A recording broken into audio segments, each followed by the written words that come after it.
Welcome to episode 206 of the Daniel Yoris podcast with today's guest, Braden Ripley. Let's go.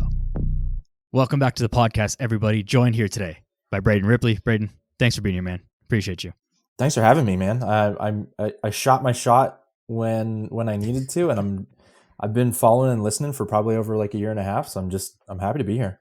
Oh, dude, that means a lot, man. It means a lot that other people in the industry are also listening, and people who have done such great work like yourself, and through your own stuff and through the company that you work with, and all the things that we'll talk about. But I think shooting your shot and kind of making your own luck, as you just alluded to, is something that's going to be a common theme through the podcast here. But before we kind of get into that, give yourself a quick introduction, let people know who you are and what it is that you do. Yeah. So my name's Braden Ripley. I'm a lead coach with Macros Inc. We're an online fitness and nutrition coaching group.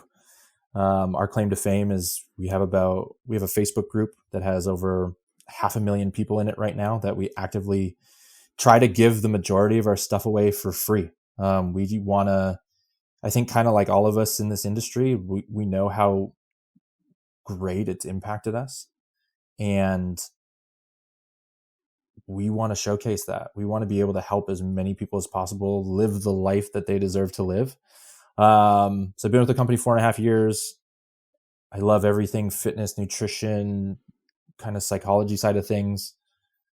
I myself, I played college sports. I played sports growing up. I got into physical therapy, post-rehab stuff. I'm from Canada originally, so I worked in that sphere for a little bit.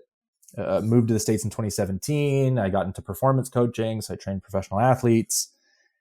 As we were just talking about before we hopped on, hopped into the nutrition side probably about 4.5 years ago, and I really love the ability to help people through the other 23 hours in their day, other than just the 1 hour of being with them in person in the gym. So it's one of the most rewarding things I've ever done, is just being able to help people. So I'm just really grateful for the experience, and really grateful just to be here. I'm sure I've left out a lot of stuff, but I'm excited, and I have warm coffee. So we're going to get to the rest of it. I think that in some ways it's a really good thing, because it's a powerful thought transformation, but also a little bit of a sad thing as a young trainer / fitness professional, when you realize that it's all the stuff that they do outside of the 1 hour a day that they see me, that's really going to move the needle here. It's like, I wish so badly that, you sign up to train 3 times a week. So we get 3 hours a week together. Great. I'll design the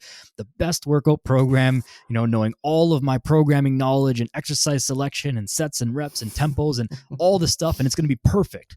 And it's like, yeah, but I went home and I, smashed a bag of chips, and I did this and I did that. And It's like, all that programming for nothing. Not for nothing, but it's just not having as much impact as you want. And so you realize that, if we can get the rest of the day going here as well, then this is where real progress is going to happen. Do you have any stories or clients in mind from, back in the day where you kind of, something that made you realize that, or was there any kind of aha moment where things really started to click for you? Yeah, so I have a client that I still work with to this day, who came to me. I think we've been working together now at this point for about 8 years, and he was getting ready for his wedding, and he came at a good time. I think we had 9 months to get ready, which is phenomenal. It wasn't like, oh, you got 12 weeks. Oh boy. So he came, great head on his shoulders, and we were doing everything in the gym. And it was, again, like you said, it was on paper, it could look like the perfect program. And he wasn't making the results. And, I knew well enough to be like, hey, what's your nutrition looking like? What are you doing? And then we start to pick up the little habits and things that, he picked up through college, and he was still a grad student at the time. And once we started chipping away at those kind of things and looking at, dude, you're not even getting 60 grams of protein in a day. The bites, flicks, and tastes are really adding up. You're down in a half a can to a full can of Pringles, a couple nights a week. It was those things. And that was really kind of one of the major turning points that I was like, I want to help people so badly, I want to be almost like involved a little bit more in the other hours of their day. And kind of like we talked about, like, what does the other 23 look like? And that's kind of where I started to rabbit hole on things like the nutrition side of things, the mental aspect of what's the act and art of change, sleep, right? And all that stuff that we harp on to people all the time. And that's kind of really where I grew the practice that I have now, and trying to be this, like, not one stop approach, because that's unrealistic. You have to have other people that you can outsource to and refer out to. But for the people that I work with, I really want to try to be a very narrow centered focus for them to come and ask me as many questions as you can. I want to be your own personal Google. And if I don't know, I will tell you, or I'll figure it out and try to get you on the right path. So in thinking like that, where do you start with people typically? Someone comes in, says, this client, if you had that same client come to you today, I've got my wedding in 9 months. Mm-hmm. I want to, lose 20 pounds, build a little bit of muscle. I want to just, look better, feel better. Where do you start with someone like that now? The interesting part to that is, I think when you get people on that initial consult call, or you get people in person for the first time, they're really excited and motivated to be there. And they're kind of looking through these rose tinted glasses where they think that they're going to change everything that hasn't been going well for them. Right? Like, there's not enough Mondays, because Monday is the day that everybody quits smoking, eats healthy, goes to the gym, starts running, starts sleeping better, starts reading their 10 pages. And then by Wednesday, it doesn't. And I think the hard part as a coach is trying to read between the lines and deciphering and taking at face value what they're actually saying versus like what's going to happen. So when I'm on like the initial consult call, like I was on, like I would have been with this guy, I'd ask the questions like, what have you done before that's been successful for you? I know that you might want to track your macros. Have you ever had a stint in time where you've been successful with that and you've done it pretty diligently for a good chunk of time? And I really try to let them lead the conversation. So one of the things that I talk a lot about in almost every consult that I have is, I tell them that I'm your Sherpa. You're the person that's telling me that you want to get to this mountain peak. My job is to say, cool, we can take this route. We can take this route. We can take this route. We might take this route, and there might be an avalanche or a mudslide, or it might get broken down. There's going to be times where we have to backtrack and pivot in order to go another way. It's going to take time, but you have to work with me and trust me that we will get there together. And I tell them, I work for Macros Inc., but we're not, the company saying is like, we're Macros Inc., but not macros only. We do food journaling. We do rules and regulation. We do a little bit of everything. And I really try to tell them that from the get-go, that the right way is what works best for you. And I really just need you to be open and honest and communicative, and just let me know. There's no failing. Just because you can't track your food doesn't mean you failed or it's a bad thing. We just need to find something different. So circling back, it's very much asking the hard questions, asking them like what is realistic in their world, and asking them if they're okay that if something comes up, if we can pivot to something different. And again, reassurance that they're not a failure. Even if they can't do something that they set out to do, it's just doesn't jive with them, and that's okay. At this point of the year, it's middle of February now. Yeah. There are a lot of people who have set out to do New Year's resolutions. I'm going to lose weight. This is 2025 it's my year. I'm going to lose weight. I'm going to do the things. I'm going to get in shape. Now, there are a number of people who have been successful with that up to this point. Maybe they're not at their final goal, but they're like well on the path, 6 to 8 weeks into the year. Yeah. And there are many, many, many more people who have fallen off the path. Yep. In the middle of that is people who haven't fallen off per se, but they're not really seeing the results that they thought that they were going to see. Or maybe more specifically, they're not seeing the results that their friends are seeing. And this is where this whole there are more than one path to the top of the mountain kind of idea comes into play. Because just because, it's working for Johnny doesn't necessarily mean that it's going to work for you. And it's not because you're two, specifically different biological specimens that a calorie deficit works for Johnny and it doesn't work for Jimmy. It's not that. It's all of the other stuff and how to actually do it. So when you start to talk about potential paths with clients, I think it's so important that you pull from things that have worked in the past and maybe even help them realize things. Because I think this is a big piece. People are less aware of the things that they've done and haven't done, or maybe it's just not like fully conscious. But pulling from that and saying okay, we can start here because let's start at like a kind of a path of least resistance. Is that sort of where you're trying to take it? Like let's start with something that we know is going to work, build a little bit of momentum, and then we'll add to it as we go. Yeah, absolutely. Right. Like you have to find that low hanging fruit for people. And one of the hard pieces with being in a Facebook group of 500,000 people is you get people that talk about their struggles a lot, but you get people that talk about their successes a lot. And that comparison is such a fine-edged knife. It is something that can be very motivating for people, which is phenomenal. But in the same breath, it can be something that can be just as unmotivating, where, Sally has lost 20 pounds in 12 weeks, and I'm sitting here at 3 pounds lost.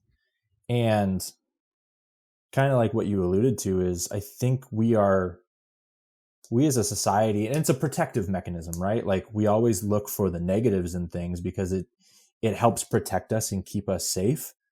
But I saw, scrolling through Instagram and stuff like that people have this idea that self-awareness is like focusing on your flaws or focusing on but it's true self-awareness is focusing on both. And our job as a coach is to help show them that. And I think through data and graphs and kind of challenging some of their thinking to be like, hey, look, like you've struggled for a really long time, but 3 pounds is amazing progress. Or, we always look at the non-scale victories. Like, sure, we all have clients who like the scale doesn't necessarily move, but their clothes fit better. Or they don't have that ache and pain when they go to play with their kid or their grandkid, or they are hitting PRs in the gym. And we get so focused on it just being the scale or being this one set thing. It's important to be able to measure those successes from, again, multiple avenues. Like that really is another piece to coaching that I think is super important. And sometimes we as coaches can be very like dead set on that too, because the progress of a client determines if we're a good coach. And that's like a really weird and scary feeling sometimes. And you kind of put a lot of self-worth into that, especially if you really love what you do. And you're like, oh, like, Michelle isn't it, like, I'm sure you do it as well. And people listening, I'll be staying up at night and I'll be like, how do I message this person? Like, how do I get them back into this? And it is trying to find those pieces. So when we look at change, it is finding like, what's the low hanging fruit? And I outsource some of that to them by using like guided discovery questions.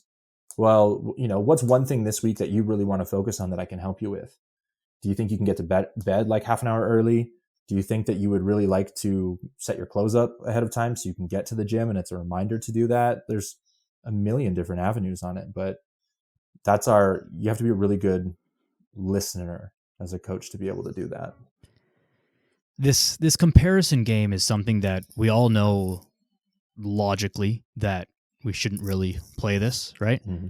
Sally lost 20 pounds. I've only lost 3 pounds. Like, yep. What gives?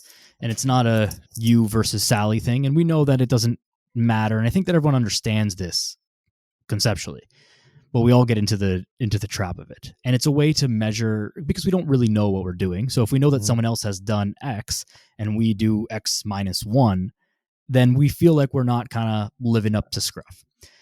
Now, sometimes there is like you said, non-scale victories. There are other things that are happening that are like, we're, just because you haven't lost as much weight on the scale, like you are still by all means and by all measures crushing it. But sometimes you're not. And sometimes it's like, hey, you need to kind of pull your socks up and get to work here. And so there's this balance of tough love and kind of acceptance. How do you help people find that balance? And where some people need that kind of kick in the butt to be like, hey, you gotta, like, you're doing good, but like you could do better if you just put in a little bit more effort and like, did more of the things that you said you were going to do, and these kind of things. And overall, and all encompassing terms, just like, work harder. You wouldn't say it that way because it's rude, but like work harder, versus the people who are like, hey, you are actually doing great. And, these are the reasons why maybe you haven't seen the numbers that you want to see or whatever. And you got to keep going. So how do you help people find that balance? I used to coach soccer for a really long time. Me too. And nice, look at us go. And one of the things that has always stuck with me when coaching kids was I call it the coaching ratio. But for every one piece of criticism gets used in a negative light, but criticism that you give, research has shown that you give 18 praises of gratitude to a kid in order to like fill their cup and fill their meter. And I actually think that adults need something very similar to that. So especially when doing things like, building rapport and building buy-in, when people show up and just message me or let me know that they're having a hard time with something and that they can feel like they can feel vulnerable with me, I try to really like tell them legitimately that I'm proud of them for doing that. Like, being an adult is hard enough as it is. Being a vulnerable adult and letting them know that, like, I did a full line of Oreos last night, or like I cleaned up a huge bag of chips, or they're just like not feeling good. Like, I really try to emphasize and touch on that. And hey, like, I really appreciate you coming here. Like, I know this isn't comfortable. I know this. And I think from then I try to relate as well, which some people in our industry think that as the coach, you need to have your shit together. Like, you need to be the person that's going and doing and it is true. Like, you do have to walk the walk, but sometimes just relating to them makes them feel a little bit better. And then you get to also show that, like, this is what I'm doing right now to mitigate those things. And I think those two things are very important. Loom. Do you use Loom with clients? Sometimes, not everyone, but some people, yeah. So Loom's like one of those Google Chrome things that you can use for the people that aren't listening, where you can like superimpose a video on top of like a client's check-in, for instance. And I will go and I'll look through their check-in, I'll look through their food logs, I'll look through their training, I'll look through everything. And I try to give as many little wins as I can, but it also brings tonality to the conversations at play. So if I have to have a difficult conversation with somebody about, kind of like we just mentioned, like, this isn't working, but these are the areas that we need to put the emphasis in, I don't get to come across as a dick in my messaging. They can hear like this tonality, and, I can come in and be like, hey, so-and-so, like, I know that you're putting all of these efforts here, and I get it. And I know that, with kids being sick, job being crazy right now, the world being wild, I get it. I think if we took all of these efforts that you're putting here and we divert them to this, and this being your one sole priority on top of it, like the other stuff that you have to do, rather than feeling like you have to get 10,000 steps, you have to track your food, you have to go to the gym. If we can gain momentum in just one of these categories, I think it'll spill over into other things. So I like the tonality. I like to be able to have hard conversations on video, but I think trying to focus your efforts into one place, it just takes something off of their plate, or one of the balls that they're juggling. They can kind of like set the seventh one aside and they can do 6, which they kind of feel a little bit more comfortable with. I think that helps quite a bit. So it's just building rapport. It's being a good human to them, being a support system, which I think is another crucial piece to having clients feel motivated with things. self-determination theory, right? In order to feel internal or external motivation, you have to have a say in what you're doing. So you have to have autonomy. You have to have the education, understanding of what's going on, but you have to have a support. And if we think of the majority of people that we might work with in this industry, they might have a supportive spouse. They might not. They might have support from their peers. They might not. But most of the time, they're kind of alone in these endeavors. So providing them a space that they can just be both frustrated, happy, mad, sad, glad, I think is the other piece to it too, is just having them an avenue where you are their main support system. A lot of times too, I've noticed this with various clients, and I'm sure you have as well, that, I mean, for the most part, people know generally what they should be doing when it comes to diet and exercise and healthy living. I've said it, a million times on this podcast. So like, we're not going to come up with some diet thing that's like, oh my God, I never thought that I should like eat vegetables or like drink more water. Like that's not, groundbreaking advice, but it is like the advice that works. But sometimes there are like little things. Should I do this or this?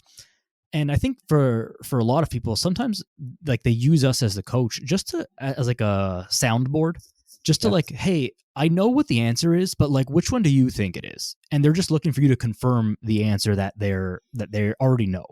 And sometimes there's a teaching moment in there that they're thinking about something incorrectly or with a piece of missing information, and the coach can be like, hey, no, it's actually the other way because of XYZ. But a lot of times it's like, no, that was good. Like you made a good decision there. Like you're on the right track, and they kind of just need confirmation of what they're doing to continue to build those habits. So it really speaks to like the whole support system, because there's something else about, it's one thing if your buddy says it or your mom says it. It's different when a coach says it. And this is why sometimes it's tough to coach friends and family members, because you met them as a brother, a son, a buddy, whatever, a cousin, and then it's like, oh, but like, what do you know, right? Yeah. And it's not dismissive on purpose, but with a coach, it's like this third party relationship where you can like, hey, I actually do trust this person to like give it to me straight and tell me the right things to do. Now on the topic of kind of breaking things down into smaller components and then saying like, hey, we need to focus on this. This, I think, is, where we start to talk about what long-term sustainable changes look like, because no one is going to go, 100 miles an hour all of the time. You can't be doing everything perfectly for forever, right? You've got to be kind of like slowly implementing things, and it will build on itself. Do you find, or have you found, that there are any areas of change that are easier? I don't know if that's the right word, but easier starting points for most people? Of course, it's going to differ, but on average. Yeah. One thing I want to touch on before we come to this, kind of like what you were saying, what you were just talking about, is I'll always remember this, and it's stuck with me forever. It's a piece that Dave Tate talked about at one of the Swiss things, but he was saying that like when you're working with people, sometimes we as coaches can get like really annoyed when people ask questions that seem like rudimentary. I don't think that at all because of Dave, and the way that Dave said it was, these people, the people that you work with, people randomly DMing you questions, they are choosing you as a source of guidance rather than a $1 trillion industry in Google. And that's like, everybody could easily hop on a Google and find something, but they're trusting in you to do it. I think that like changed my perspective in coaching so much, that I think is just brilliant. So I wanted to touch on that real quick. And I always tell people, message me whatever questions you have. I would be more than happy to. And then like I have a selective group of people that I'll send info from if I need to, right? So I'll send a podcast of yours, or I'll send something from Andrew Coates, or I'll send something from, Jeb Stewart Johnson or whatever, that just it's good and it's well vetted. Getting back to like the, change, which is something I'm like very passionate about. There's this idea from a guy named Robert Dilts who talks about logical levels. And it's like, how do we facilitate change in people? And he wrote this pyramid And at the base of the pyramid is environment. So he talks about like, if you're looking to eat healthier, or if you're looking to eat healthier, maybe you won't bring chips into the house, right? Or how many people do we know that like want to get in better shape and have bought Bowflex, Peloton, home gym, and now they're glorified storage units and coat racks? Environment is the easiest place to enter because it's so easy to manipulate, but it's the hardest to facilitate change in. When we move up as we move up the pyramid, things get stickier. Like they tend to last a lot longer, but they're harder to change and manipulate. So the next place is habits and behaviors, which is, I think, like when you say it's like the second rung, it kind of like, you think about it, but when you go up, you understand it. But these are the things, as in like having a tumbler of water that you drink from throughout the day. Look at atomic habits and habit stacking, right? I'm going to, as now part of my bedtime routine, I'm going to read 10 pages, and that helps with my sleep. And those are great things. The next piece is skill acquisition. So people who don't necessarily have a great skill set in the kitchen, just learning to cook better. Again, it's a time consuming skill. It's more probably time consuming than habits and behaviors. It's a little bit more difficult because you have to find other avenues and you have to do these, but these are things that can really change your life. Like training, for instance, right? Like how many times have we worked with people, or even ourselves in the gym, where, I change like how I squat, bench, deadlift. I'm always changing cues because my body changes and I see different things and you're implementing stuff. But skill acquisition it takes years to do those things. That's typically like the cutoff that I have. And when we get into the final 3-4 tiers of the pyramid, it's really tough. So it's values, beliefs, identity, purpose. Like these are like the hard conversations. And there's a research study that was done. I can't remember the name of it. I'm not one of those people, but it talks about people that have lost a ton of weight and kept it off for a really long period of time, like over 6 years, over hundreds of pounds.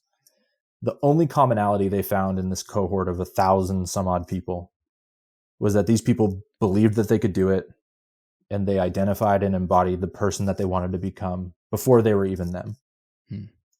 And so they didn't have any set dietary practices. They didn't have any, like, they trained primarily as a bodybuilder or powerlifter. They just believed that they could do it, and they identified as the person they wanted to be. And I tell that in every consultation that I have. And when I work with people and they get really upset with me because they're like, you didn't look at my food log, or you didn't comment on my training. I'm like, yeah, that, like we just said, everybody knows how to eat. Like they should eat lean meat and vegetables and fruit and this and that. They should get some kind of training in, but it's the little things. It's like, do you believe that you can do this? Do you identify as this person that is going to live this life 50 pounds lighter? Do you know what things look like at that point in time? Like, I think people, even though it's the top of the pyramid, that's the hardest piece. I think people understand what their purpose is. Because when you ask people when they come in, they go, like, I want to be there for my kids, and I want to be there for my grandkids, and I want to be able to play with them. But that's still like so far away from the work that needs to be done. So I kind of touch on all of the little things that we normally do, like, change your environment, build these, like, hey, you should look into, like, here's a really good YouTube account that talks about like how to chop and how to cook and how to meal prep and this and that. But I really try to stick with people on, like, do you think that you can do this? Like, do you think that you're the person that can change these things? One of the most powerful things I did at one point was, for my people that had never really done physical fitness or training before, I give them a 5-day workout plan. And it's not anything huge, but I'm like, as part of your practice, I want you to, whenever it is, as soon as you wake up, I want you to go to that room and start training. You are an athlete. You're an athlete. And then they start saying that, and next thing I know, they've done 4 months of training and their whole life has changed. Dude, I'm so happy you said that, because this is an idea that I've really been coming around to over the past like year to year and a half, where Yeah. it's like, and it's a balance, and it depends on the individual and all that stuff. But like, Yep. a lot of like the meta idea has shifted over the past number of years towards like, being kinder to yourself, and don't Mhm. push too hard and all that stuff. And while there's a lot of validity in that, sometimes things swing too far in one direction. Mhm. And sometimes when we talk about making changes, I've found that for a large number of people, sometimes we start too slow. Yeah. And the advice, exact opposite of what you were just saying, would have been like, just get started, do one workout a week, like just Mhm. start there. And while for some people that is certainly like the right move, and like just start there and kind of build on it, sometimes you gotta jump in, you gotta jump into the deep end. Mhm. And doing it 5 days a week, not meaning that you're chicken, rice, and broccoli in the gym for 3 hours a day. It's just like some structured exercise 5 days a week or 7 days a week even. It helps to build that identity of exactly what you were just saying. Yeah. I'm a person who works out. I don't Yeah. go to the gym because, Coach Braden told me to go to the gym. I work out because I'm a person who works out. I wake up, I brush my teeth, I change my clothes, I exercise. This is just a thing that I do. It's part of who I am and what it Yeah. is that I do.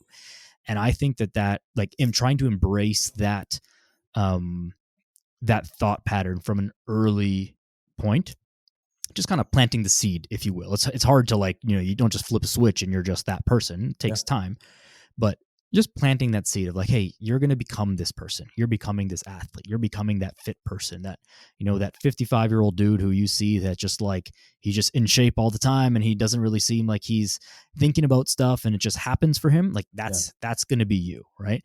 But it just takes a long time. But I'm so happy you brought that up, because there is that balance of dipping our toes in the water and starting to jump in a little bit. But at the same time, you can't jump in too far. Like I said, it can't be 3 hours a day in the gym, meal prep containers only, in bed by 8:30 p.m., blue light blockers on, all, no preservatives in your house. Yeah. All, you can't go all the way, living in the forest in one step. Yeah. But slowly but surely. And that maybe more is like part of the missing piece towards this sustainable change, is that sometimes like the sustainability doesn't mean it has to be slow. It can Mhm. it can go fast, and there can be like jump starts in periods of higher intensity and lower intensity, relatively in the speed of things that you're doing. I think one thing too, like this is a conversation that me and some of the coaches in the company have, but like we all made the best progress doing the stupidest things. Like I used to do, I'm 32. So as I was like getting into this, like in like 2010 ish, even before that, but like, that's kind of like when fasting took its like second turn and was like a big thing. I used to do like intermittent fasting slash carb backloading to bulk. And I would do like, crazy workouts from bodybuilding.com, but I just believed in it so much. Yeah. And it was just what I identified as. So yeah, I ate garbage and I trained for 2 hours a day and I walked campus and I played soccer and coached soccer and took probably like, this is before counting steps was a thing. I probably took like 20,000 steps a day and I felt great because I was so bought in. It was my choice. It was my decision. And sometimes with clients, like when they come in, you kind of just have to ride whatever wave they're on. And if they're like really gung ho to do something, like cool. Again, you have to kind of like, let the baby take their first couple steps and be there to catch them. But like you, they still have autonomy in this. So you kind of have to like listen. Like I've had people that, have really out there nutritional practices for whatever reason. You just ride with it because it's what they believe in. It's the biggest placebo that you can have in change. Yeah, I hate that is like that works, and that it's Yeah. and that it's true. I've said this many times, like especially more recent. People are going to probably getting sick of me for saying this, but like I hate that almost everything works. Like It it would make does. our job easier, more effective, and way more valuable if there was like, hey, this is the diet that works, and this is the exercise routine that works. And if you Yeah. don't do this, literally nothing is going to happen. Like that would make us like geniuses. But it's like, oh, you could do that, or you could do kind of like the exact opposite of that, and whichever one you like, it'll work. I think that's what's really hard too, because I tell a lot of people who have trouble with comparison to like either stop following the Facebook, like Mm. we have two, we have a public one, we have a client only one. And I tell them to drop the public one because of comparison. But I also go through with people and I'm like, let's say it's Miranda. Miranda has, she's 45, she's perimenopausal, she's got 3 kids, and her entire social media platform is 25-year-old influencers who go to Bali every weekend. It's like, I'm really sorry, Miranda. Like it will take so much work to look like Stephanie, but like you do not have their circumstances. You do not have their life. We need to control your algorithm to get stuff that fits you better, because it's just not going to happen. And that's a hard realization to have, and a hard conversation to have with people too, is like, stop following these people whose their only job is to look good and sell you their products. Stop it. The way I always say this is I try to make it from an educational standpoint, where it's like, realistically, Miranda, you could look like Stephanie, 100%. but here is what it's going to take. It's going to take you basically not being there for your kids. You have to quit your job if you still have a job. Like, you've got to do all of these things that are like quite ridiculous and that you're most likely not willing to do. Right. And if you do that, then yeah, you'll look like the 23-year-old who's going on vacation all over the world and whatever. Like, yeah, it'll happen. It's just like, this is what it's going to take. Now that you know that, are you willing and able to do that? No? Oh, okay. Well, then let's do this instead, and let's maybe set our sights on something else. There's again that fine line between like looking to that kind of stuff as inspiration. Mm-hmm. You look at people who are in phenomenal shape. You look at maybe professional bodybuilder. I have no aspirations of being a professional bodybuilder, but you see them and like, wow, that's awesome. Like, that's cool. It motivates me to go train and whatever. Yeah. But I'm not sitting there comparing myself like, oh, I wish I looked like that, because I know that I'm not willing to do what it takes to look like that. And I don't really have a desire for that. And so that's that fine line between like, how do we use some of the stuff we see on social media for inspiration and not let it get us down type of thing. And I think that goes back to like the relating with people as well, because they can look at me and like maybe look at like some of the stuff I used to post with like my lifts and things like that. And they'll be like, oh, like you have it together. You're a coach. Like, and I'm like, no. And it doesn't matter if you are, you, me, Chris Bumstead. Everybody has like, maybe not like some people, but most of the time, everybody had like insecurities or like wishes something was different, or we're all battling something. We're all going through something. Trying to narrow your blinders and just focus on you. What do you have going on? What are you in control of? And that's a piece that I've talked about a lot recently with people as well, as like spheres of control, right? The things that you have main control over, the things that influence you, and the things that are of concern. Like, you can be concerned about the world at large right now. That's great.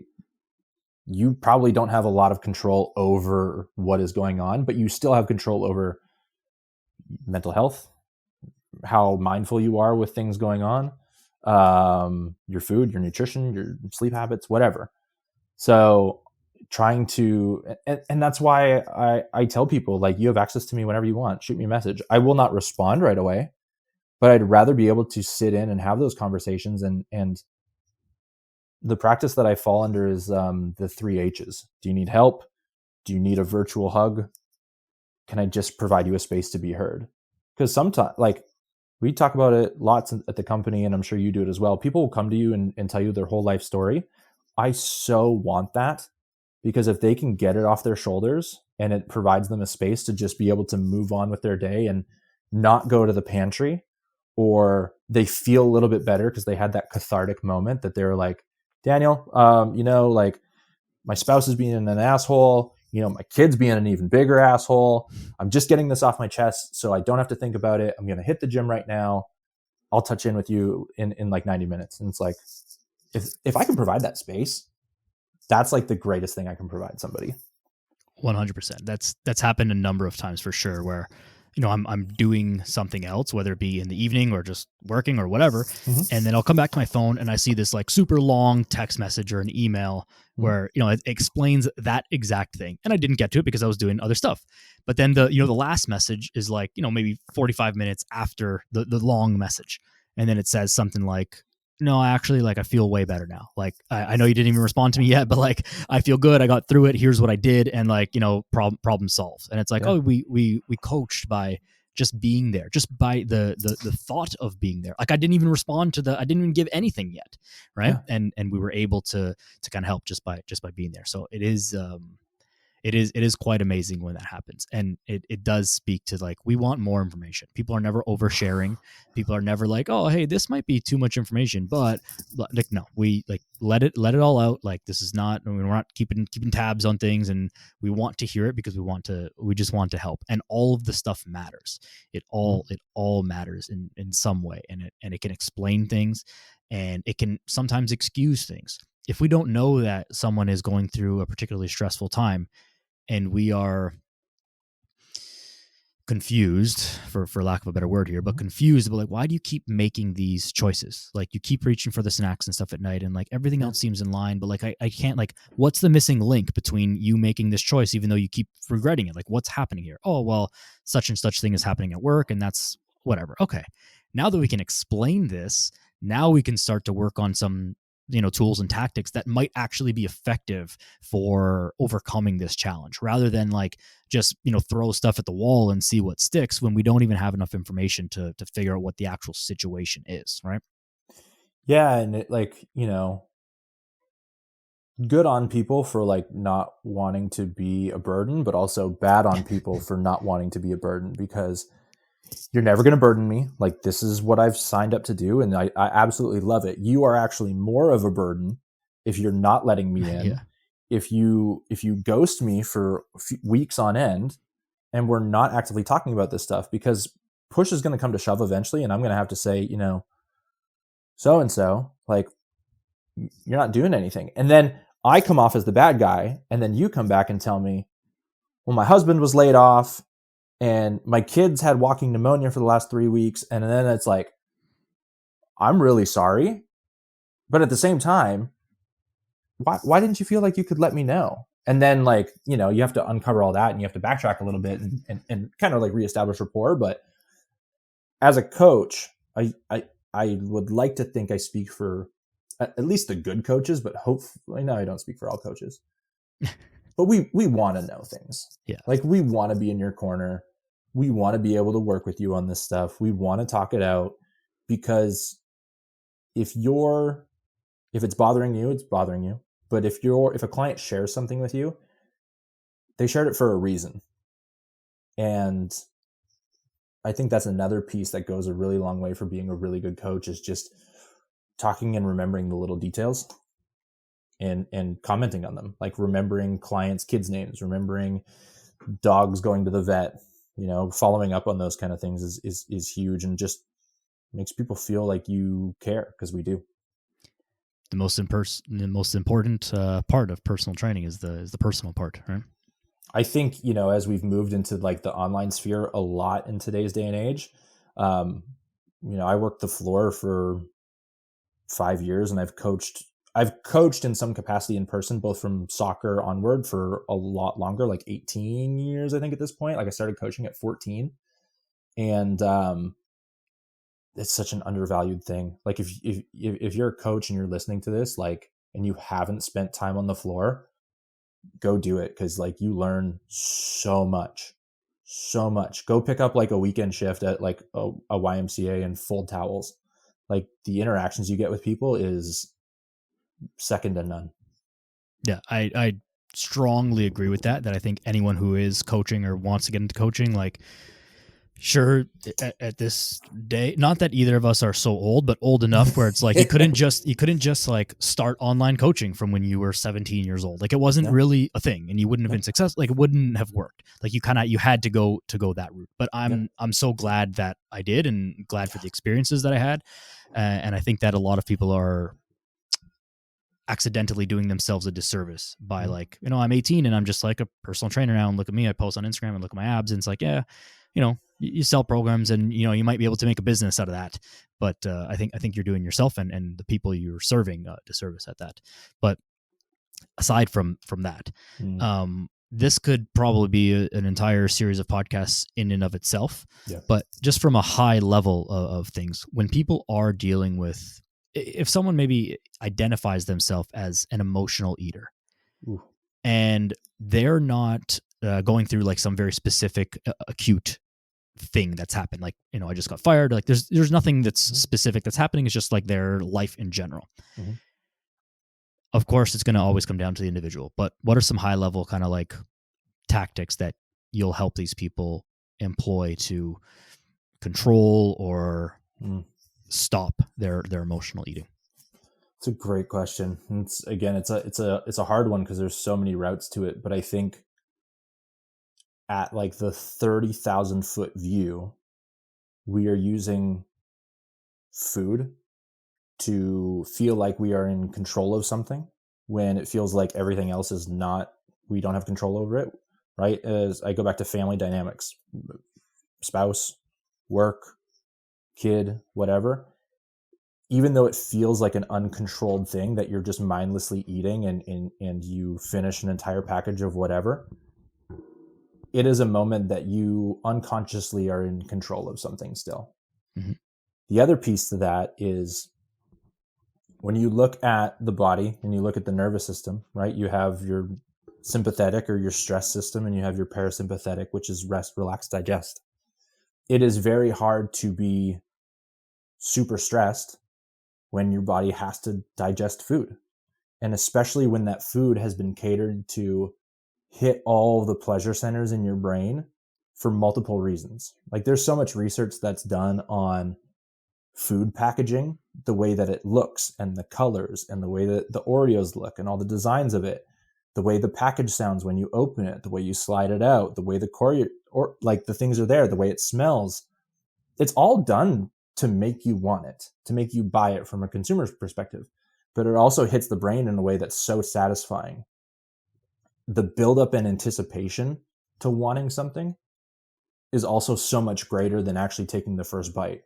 We've all been in situations where it's like, this cheeseburger that I'm about to get, I remember it being like, it is what they would serve in heaven. Like, and then you take that bite and you're like, wow, that bun's kind of soggy. I think the meat's under like, and it's not as good, but you still built it up to be something. And all of the anticipation leading up to it, it's all this dopamine, it's all this happiness. And that totally offsets everything else that was going on for being stressful. So our body naturally shifts from fight, flight, freeze into rest, relax, digest. We kind of forget about that. And it feels good for a moment. And nothing matters. And then everything else comes back in. I said I wasn't going to eat sugar ever again. Well, I said I was going to be, we put all these like weird focuses and demands upon ourselves and these huge guardrails. I wasn't going to do this. I wasn't going to do this. I wasn't going to do this. Oh, I'm a failure. Oh, I told my coach this. How, and then the shame and guilt comes in and we run the hamster wheel again. So we feel bad. What do? Well, we probably turn to food again or some other destructive behavior that's not working with us. The other piece to that is the reason we turn to whatever it might be, but in this case, food, is because at some point it was really comforting. And that could be a nostalgic moment of like, McDonald's, for instance. Like my fondest memory of McDonald's was when I was a kid after soccer on Saturday in snowy Saskatchewan. Like my dad would take me to McDonald's after sports. And it was like, I have such a happy moment with that in my brain. You could have been comforted with food. You could have been, food is how you know love, right? Maybe your grandma gave you like cookies while nobody else was looking, and that was a special moment. And it still is, but the food no longer serves the same purpose. It's just a relic of what once was. So I think bringing awareness to that, why do we do it, is the first big thing. And I have to ask the question to clients, like, are you okay if we talk about this first and foremost? So I ask them that. And if they say yes, great. If they say no, I'm like, okay, cool. It'll probably come up again. And then I'll ask the question again. But when they say yes, bring awareness to it. Talk about, okay, this is probably going to happen again and again. I want you just to let me know when it happens, or write it down. And there's a bunch of different ways we can look at it. You can do, chain analysis, which is like you look at the things leading up to it, and then you look at the incident, and then you look at things that you could do differently. But I would think awareness is the first key step. And then it's working with them. And it's like, okay, when you feel that coming up, when you're aware of your stress building, are there other things that we could do? Could you phone a friend? Could you play video games?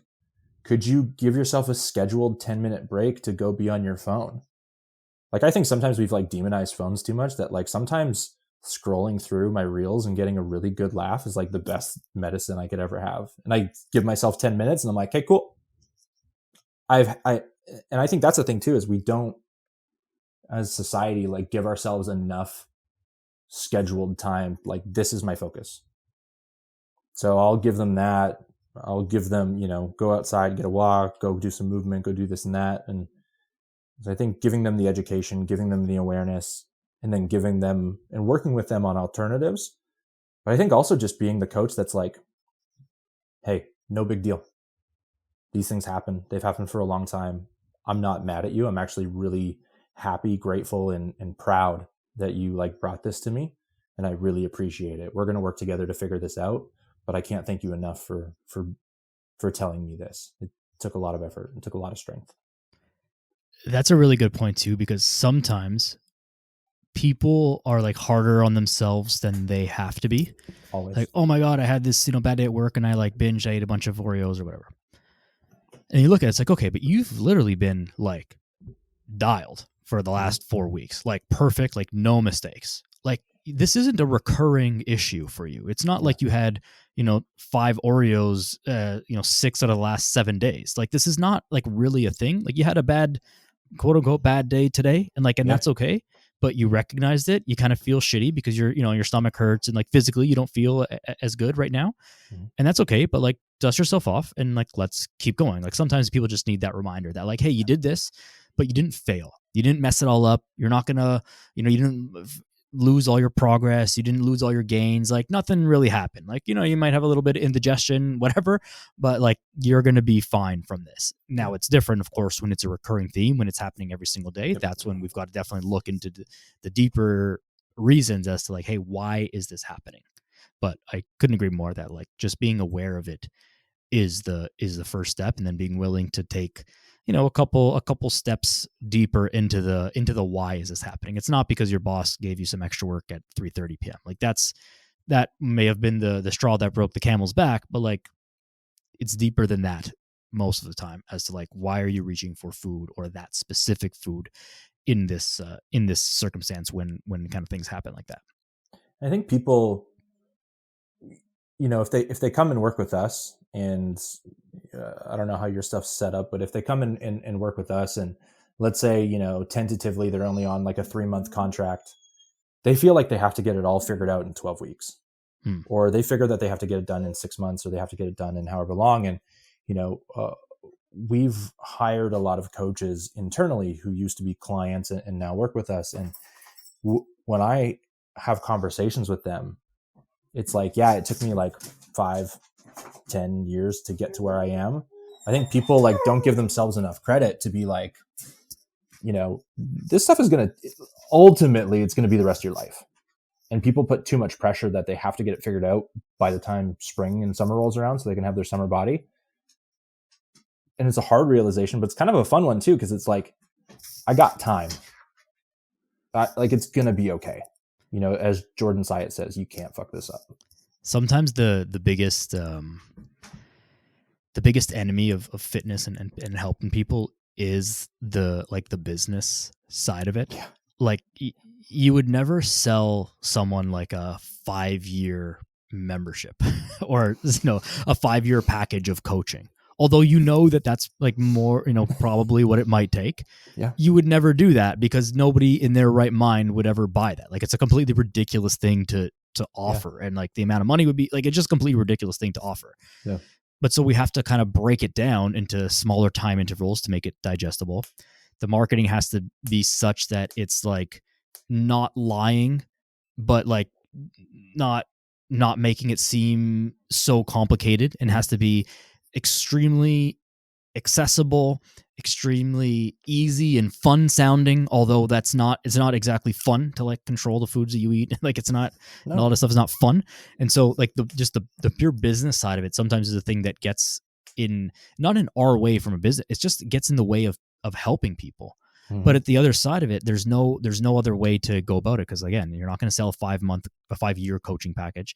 You're not gonna say like, hey, this is going to be really hard. You're going to have to do all of these things. Progress is going to be really slow. But trust me, like, it's going to be rewarding after 5 years. Like, zero people would ever buy that. And that's when you get like, influencer ABC saying like, hey, my super special diet and, this new supplement that I just found from the, the rainforest of whatever.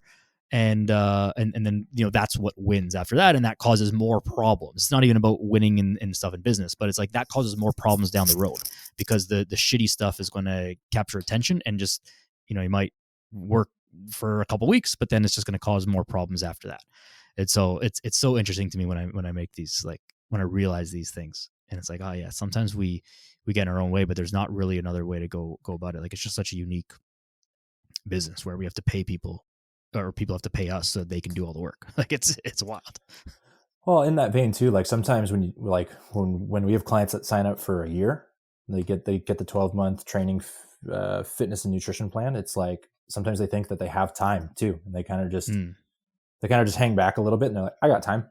It's what I used to coach a lot of coaches as well, and they had the same thing, because they have all the education and all the understanding. They're just like, I'll get to it. I know what to do. I have time. So it again, it comes back to that fine-edged knife. It's like, you do, but you might also like kind of hang out for the next 5 years in the same spot, spinning your own wheels. Like, kind of like you said, you do have to kind of pull yourself up by your socks and your bootstraps a little bit and just kind of get it done. Like, just, I've had countless conversations with clients. It's like, hey, we've worked together for 3 years. You're only like 3 months away from where you need to be. Let's just do it and be done with it already. Yeah. Like, you get so much more food and enjoyment once this is done. You get to move from 1,300 to 1,800 calories. Like, you get so much more. Like, let's just do it. That's another thing I think that's missed in the whole sustainable language approach. It's like, fat loss is not really supposed to be sustainable. And like, you shouldn't be losing fat for forever. Like, you should lose the fat that you need to lose and then like be done with it. And of course, you'll fluctuate and you'll pop up and down based on life and whatever. But like, in a perfect world, you lose all the fat once and then like it's done. And then you're just kind of in maintenance mode for forever after that. And so there has to be not necessarily a rush, but like there should be some sense of urgency. Like, you should want to get this over with so that you can kind of move on to the next stage of life. Because again, if you give yourself more time, if you give yourself more time to complete a task, it's going to take you that much time. It happens in fat loss, and it happens with anything else that you do. You got random stuff to do around the house. Like, oh, I got like a month to do that. Like, no, you could get it done in the next hour if you just do it. But if you give yourself a month to do it, you're going to find a way to make it take you a month. Yeah. And I think, as a coach, one of your greatest skills is to create like a false sense of urgency sometimes. So I've used it with clients. I'm like, okay, like, we have 2 months till Thanksgiving, until the holidays. At Thanksgiving, I am moving your calories to maintenance so that you can maintain through the holidays. And that's going to be my voice of coaching to you. I'm not going to actively coach you through, you ultimately have the choice, but I'm not going to actively coach you through a deficit. I'm not going to do any of that, because I want to get this done now. And I think sometimes that accountability and that pressure from an outside source who holds some kind of authority, whatever the heck that means for me, is like, it can be a thing sometimes. And that's like the beautiful art of coaching, and kind of what we talked about throughout this last hour is there's so many different ways you can do it. And there's so many routes and avenues and whatever. And you can do so many different modalities of nutrition work and training and whatever. It just, you need to show up. You need to keep laying the bricks down as you're rolling with it, and just have that relentless resilience and grit that comes with just always showing up and putting your feet underneath you. Art of coaching. You took the words right out of my mouth there. And I think that that's like a good way to kind of sum up and start to wrap up this conversation, because I think we did kind of go on this kind of journey of like, hey, here's a problem, and like, here's all the ways to think about the solution. And this is what, like, this is honestly, for people listening to this, I think it's a really great insight into how like the coach's brain works, because we don't think about problem A equals solution A. It's not. It's like problem A could actually be like problem B, C, D. It could be a bunch of different things, and it's probably all of them together. And then there's all of these possible solutions, but layer all that on top of the client's life, and that's how we kind of arrive at like this. Now, the solution may sound really simple: get your steps in the morning. Okay, great. But like, there's this, gigantic decision tree of things that has to happen in order to arrive at simple solution, right? So anyways, I think it's a good exploration to kind of like how the coaching process works. And for people who are not working with a coach or not hiring a coach, like, you can start to implement these things for yourself as well, and start to think about all the different what ifs here to navigate your own life and your own struggles and your own pursuits. Thank you for being here, man. I really appreciate it. Is there anything like, we can talk about a lot more things, but is there any big things that we didn't mention that you want to get off your chest before we close it off?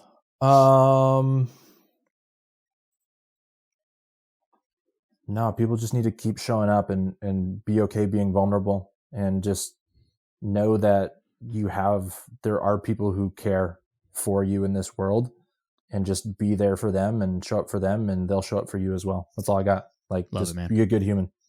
Very good. Where can people get in contact with you, get in contact with Macros Inc., lay it all on us, and I'll put it all in the show notes as well. Yeah, sure. So I'm Braden Ripley. I have a personal like Instagram, but I don't tell people to go there. I believe my professional one is at RIP Coaching, RIP Coaching. I rebranded at the start of the year to just follow a little bit more of the stuff that I wanted to do. So I overhauled everything. I have some other stuff coming, but that's not a big deal. You can find us at Macros Inc. on Instagram and on Facebook. We have a huge public domain at Macros Inc. as well. We have over 500,000 people on there. It is always active. There are so many good things. We have a couple different podcasts as well. My Take that Brad Dieter does. We have a YouTube thing. Like, we got so much stuff. Just look up Macros Inc. Look up me, Braden Ripley, RIP Coaching. Dude, thank you so much for having me on here. I love this. This was great. Of course, man. It was a pleasure, and thank you for reaching out and for sharing your time with us. It's awesome always to connect with more great coaches doing great things. So I appreciate you taking the time as well. But guys, everybody give Braden a follow. RIP Coaching. I'll throw the at or the links in the show notes. But at Macros Inc. and it'll be Macros Inc. everywhere, and look that up and you'll find them. So appreciate you. Make sure you guys are following, sharing the podcast with friends and family and people who need to hear it, because that's the best way to spread the good word. Leave ratings and reviews on iTunes, Spotify, YouTube, whatever, all the places. And that's that. Go outside. Be a good person. See you next time.